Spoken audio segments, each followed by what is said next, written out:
Alina tercinta, bersama surat ini kukirimkan padamu sepotong senja dengan angin, debur ombak, matahari terbenam, dan cahaya keemasan. Apakah kamu menerimanya dalam keadaan lengkap? Seperti setiap senja di setiap pantai, tentu ada juga burung-burung, pasir yang basah, siluet batu karang, dan barangkali juga perahu lewat di jauhan.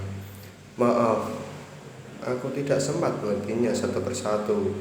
Mestinya ada juga logam, batu yang berwarna-warni, dan bias cahaya cemerlang yang bergerak pada buih yang bagaikan impian selalu saja membuat aku menganggap segala hal yang paling mungkin kulakukan bersamamu, meski aku tahu semua itu akan tetap tinggal sebagai kemungkinan yang entah kapan menjadi kenyataan. Kukirimkan sepotong senja ini untukmu, Alina, dalam amplop yang tertutup rapat dari jauh, karena aku ingin memberikan sesuatu yang lebih dari sekedar kata-kata.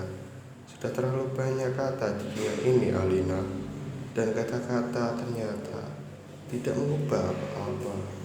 Aku tidak akan menambah kata-kata yang sudah tak terhitung jumlahnya dalam sejarah kebudayaan manusia, Alina. Untuk apa? Kata-kata tidak ada gunanya dan selalu sia-sia lagi. Lagi pula, siapakah yang masih sudi mendengarnya? Di dunia ini semua orang sibuk berkata-kata tanpa peduli apakah ada orang lain mendengarnya. Bahkan mereka juga tidak peduli dengan kata-katanya sendiri. Sebuah dunia yang sudah berlebihan kata-kata tanpa makna. Kata-kata sudah luber dan tidak dibutuhkan lagi. Setiap kata bisa diganti artinya. Setiap arti bisa diubah maknanya. Itulah dunia kita, Alina. Kukirimkan sepotong senja untukmu, Alina. Bahkan bukan kata-kata cinta. Kukirimkan padamu sepotong senja yang lembut dan langit, merah kemerahan yang nyata dan betul-betul ada dalam keadaan yang sama seperti ketika aku mengambilnya saat matahari hampir tenggelam di balik cakrawala. Alina yang manis, Alina yang sendu, akan kuceritakan padamu bagaimana aku mendapatkan senja ini untuk. Sore itu aku duduk seorang diri di tepi pantai, memandang dunia yang terdiri dari waktu, memandang bagaimana ruang dan waktu bersekutu menjalankan alam ini untuk matamu. Di tepi pantai, di tepi bumi, semesta adalah sapuan warna keemasan dan lautan adalah cairan logam. Mesti buih pada debur ombak yang menghempas itu tetap saja putih seperti kapas, dan langit tetap saja ungu. Aku tetap saja lembab dan basah, dan pasir tetap saja hangat ketika aku usapkan kakiku ke dalamnya. Kemudian tiba-tiba senda dan cahaya gemetar, keindahan berlutut melawan waktu, dan aku tiba-tiba teringat padamu. Barangkali senja ini bagus untukmu, pikirku. Maka potong senja itu sebelum terlambat. Kukerat pada 4 sisi, lantas kumasukkan dalam sebuah satu.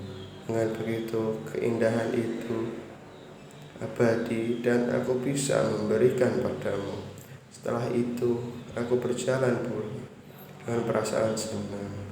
Aku tahu kamu akan menyukainya karena kamu tahu itulah senja yang selalu kamu bayangkan untuk kita. Aku tahu kamu selalu membayangkan hari liburan yang panjang, perjalanan yang jauh, dan barangkali sepasang kursi malas pada sepotong senja di sebuah pantai, di mana kita akan bercakap-cakap sembari memandang langit sambil berangan-angan, sambil bertanya-tanya, apakah semua ini benar-benar terjadi? Kini senja itu bisa kamu bawa kemana-mana. Ketika aku meninggalkan pantai itu, kulihat orang datang berbondong-bondong. Ternyata mereka menjadi kembar karena senja telah hilang. Kulihat cakrawala itu berlubang sebesar kartu pos. Alina sayang, semua itu telah terjadi dan kejadian akan tetap terjadi itu. Aku telah sampai ke mobil. Ketika di antara kerumunan itu kulihat seorang menuju ke arahku. Dia yang mengambil senja itu. Saya lihat dia mengambil senja itu. Kulihat orang-orang itu melangkah ke arahku. Melihat gelagat itu, aku segera masuk mobil dan nancap gas. Catat nomornya, catat nomornya. Aku melejit ke jalan raya. Ku kebut mobilku tanpa perasaan panik. Aku sudah berniat memberikan senja ini untukmu dan hanya untukmu saja, Alina. Tak seorang pun boleh mengambil dariku.